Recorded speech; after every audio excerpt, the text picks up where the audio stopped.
హరి ఓం. ప్రియ ఆత్మస్వరూపులారా, ఏం జరుగుతుంది ఫేస్బుక్లో, సోషల్ మీడియాలో? ఏమైనా అర్థం ఉందా? శైవం గురించి, వైష్ణవం గురించి వాదులు ఆడుకుంటున్నారా? సిగ్గు అనిపిస్తుందా అసలు? మన సాంప్రదాయంలో అదే చెప్పిందా? సాంప్రదాయం వేదములు అవే చెప్పినవా? ఉపనిషత్తులు అవే చెప్పినవా? స్మృతి పురాణాలు అవే చెప్పినాయా? లేదే ఏ శృతిలోనూ, ఏ స్మృతిలోనూ, ఏ పురాణంలోనూ, ఏ శంకరాచార్యులు, ఏ రామానుజాచార్యులు ఎవరూ కూడా శైవ వైష్ణవుల్ని వాదులాడుకోమని కానీ, భగవత్ తత్వం గురించి వాదులాడుకోమని కానీ ఎక్కడైనా మీకు విజ్ఞాపనం చేసి మనవి చేసి ఉన్నారా? ఏ పరమాత్మ తరపున మీరు వకాల్తా పుచ్చుకుని వాదులాడుకుంటున్నారో ఏమైనా అర్థం ఉందా అసలు? ఎంతమంది ఉంటారు దేవుళ్ళు? ఎంతమంది పరమాత్మలు ఉంటారు?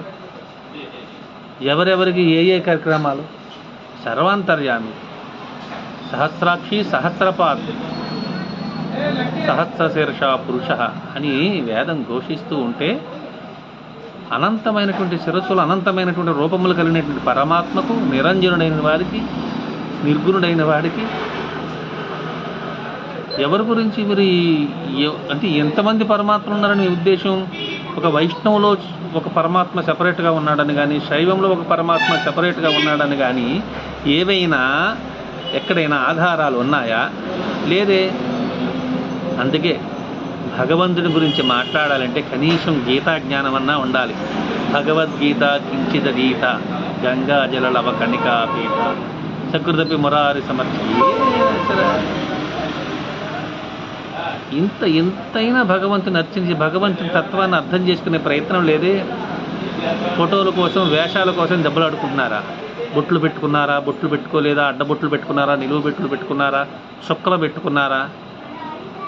వేషమా నిర్ణయించేది భగవంతుణ్ణి? మీ యొక్క వాదులాట భగవంతుడు నిర్ణయించేవి కాదే. ఎవరి ఈగోను వారు, ఎవరి అహంకారాన్ని వారు తృప్తిపరచుకోవడానికి భగవంతుడి తరపున వకాల్తాలు పుచ్చుకుని పబ్లిక్గా వాదులాడుకుంటున్నారు.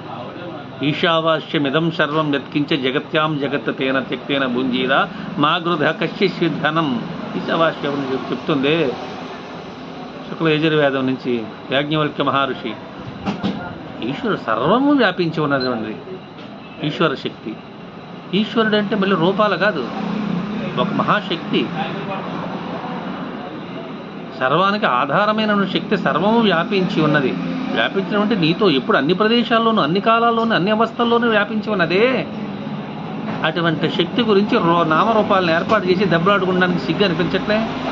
భగవంతుడు ఆయనే చెప్తున్నాడు, అన్ని రూపాలని నేనే ధరించిన, ఏ రూపాలకి కట్టుబడకుండా నిరంజనుడుగా ఉంటాను. ఆయా రూపాలతో చేసిన పనులన్నీ నాకు సంబంధించినవి కావు అన్నాడు.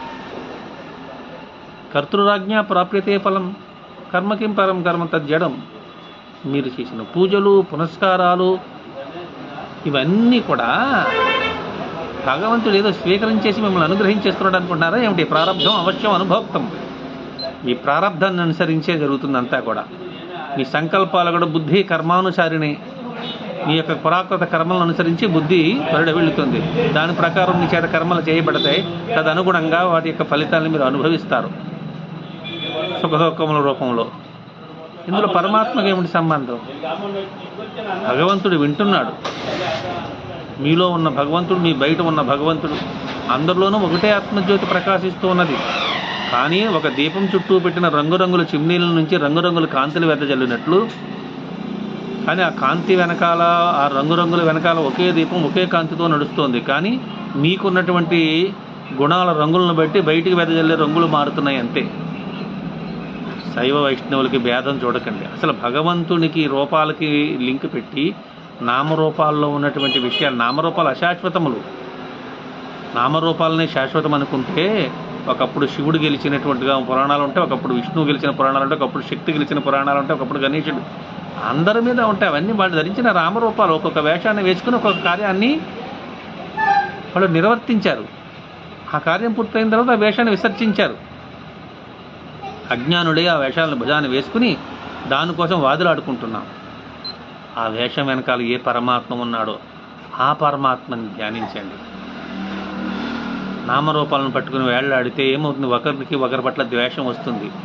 నిన్ను ద్వేషించడం అంటే నీలో ఉన్న పరమాత్మను ద్వేషించడమే. నీ పాంచభౌతిక శరీరాన్ని దహించడం వల్ల ఎవరికి వచ్చే ఉపయోగం ఏముంది? నా పాంచభౌతిక దేహాన్ని మీరు ద్వేషించడం వల్ల మీకు వచ్చిన లాభం ఏముంది? 4 రోజుల నుండి నుసైపోయేటువంటి ఈ శరీరాల గురించి, ఈ వేషాల గురించి మనం వాదులాడుకోవాల్సిన పని లేదు.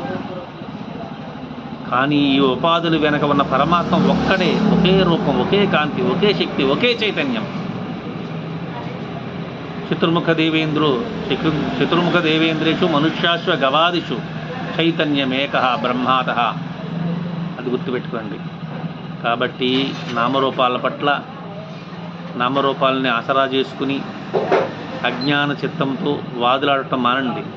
సిగ్గుపడండి. అట్లా వాదులాడుకున్న వాళ్ళు ఎటువైపు నుంచి వాదులాడినా సరే సిగ్గుపడండి. భగవంతుడు వింటున్నాడు, పరిహసిస్తున్నాడు. మీరు పాపాలను మూట కట్టుకుంటున్నారని, పైగా భగవంతుని పేర. ఇది ఇంకా పెద్ద అహంకారం. మామూలు అజ్ఞాని అహంకరిస్తే పర్వాలేదు, కానీ సాత్వికంగా భగవంతుని మీద భక్తి ఉండి దాని ద్వారా అహంకారాన్ని పెంచుకుని ఒక భగవంతుడిని సమర్థిస్తూ, ఒక రూపాన్ని ద్వేషిస్తూ, అది ఇంకా నరకప్రాయమైన జీవితాన్ని అనుగ్రహిస్తుంది. గుర్తుపెట్టుకోండి. తిర్యక్యోనుల్లో జన్మించి రౌరవాది నరకాలను అనుభవిస్తారు భూమి మీదనే.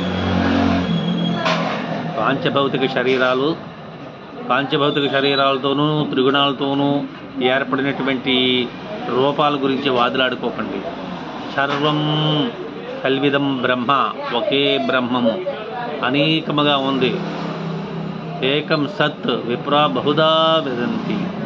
ఋషులు బహుగా విడివిడిగా వర్ణించినంత మాత్రాన అది వేరైపోయింది. కాబట్టి శివుడి తరపున వాదించిన, వైష్ణవుల తరపున వాదించిన రెండూ దోషమే. ఒకే పరమాత్మ రెండుగా కనబడతాడు, 4గా కనపడతాడు, 4 వేలుగా కనపడతాడు, 4 కోట్లుగా కనపడతాడు. అనంతం అది. సత్యం జ్ఞానం అనంతం బ్రహ్మ. ఆ మాత్రం తెలియటం లేదు. చదువుకున్నారు, బజారును పడి తిట్టుకుంటున్నారు. ఎవరిని తిట్టుకుంటారు? మిమ్మల్ని మీరే తిట్టుకుంటున్నారు. మీ శరీరంలో ఉన్నవి అన్ని శరీరంలో ఉన్నవి ఒకటే పంచం. తప్పు. నన్ను నేనే తిట్టుకుంటున్నాను, నాకు నేనే చెప్పుకుంటున్నాను. ఇప్పుడు కూడా నేను మీతో మాట్లాడటం లేదు.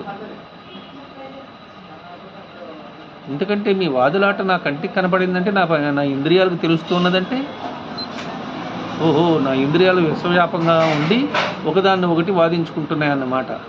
కన్ను ముక్కుని, ముక్కు నోటిని తిట్టుకుంటున్నట్టు. అందుకని నాకు నేనే చెప్పుకుంటున్నాను. ఈ ప్రపంచం, ఈ మాయా ప్రపంచాన్ని గురించి వాదులాడుకోకుండా, మీ జీవితాలని, జన్మలను వ్యర్థం చేసుకోకండి. ఇలా వాదులాడుకుంటూ జీవితమే గడిచిపోతుంది. ఏవో క్షణికమైనటువంటి స్వలాభాల కోసమో, డబ్బుల కోసమో, మెచ్చుకోళ్ళ కోసమో, మనసును ఆనందం పరుచుకోవడం కోసమో. ఇది మాత్రం శాశ్వతం కాదు. లోపల ఏదో ఒక విధమైన ఆనందాన్ని, క్షణిక ఆనందాన్ని పొందడానికి తప్పితే మీ వాదులాట దేనికి పనికిరాదు. ఆవేదన చెప్తున్నాను. మహాత్ములైన వాళ్ళు మన కోసం ఎంతో వాంగ్మయాన్ని రచించి ఇచ్చారు. ఆ వాంగ్మయాన్ని చదవండి, అధ్యయనం చేయండి. యోధీతే సబ్రహ్మభూయాయ కల్పే. ఎవడు అధ్యయనం చేస్తాడో వాడు ఖచ్చితంగా బ్రహ్మమే అవుతాడు. నా బ్రహ్మవిత్, బ్రహ్మమును తెలుసుకున్నవాడు కాదు, బ్రహ్మమే అవుతాడు. కాబట్టి పరమాత్మ తత్వాన్ని తెలుసుకోవడానికి మీ జీవితాన్ని ఉపయోగించండి. కానీ నామరూపాల పట్ల వాదించుకోవడానికో ఏముంది? ఎవరికి తెలివితేటలు ఉంటే వారే ఆ రోజున గెలుస్తారు. మిగతా వాళ్ళు పూర్వపక్షం అవుతారు. పూర్వపక్షమైనంత మాత్రం భగవంతుడు పూర్వపక్షం కాడు.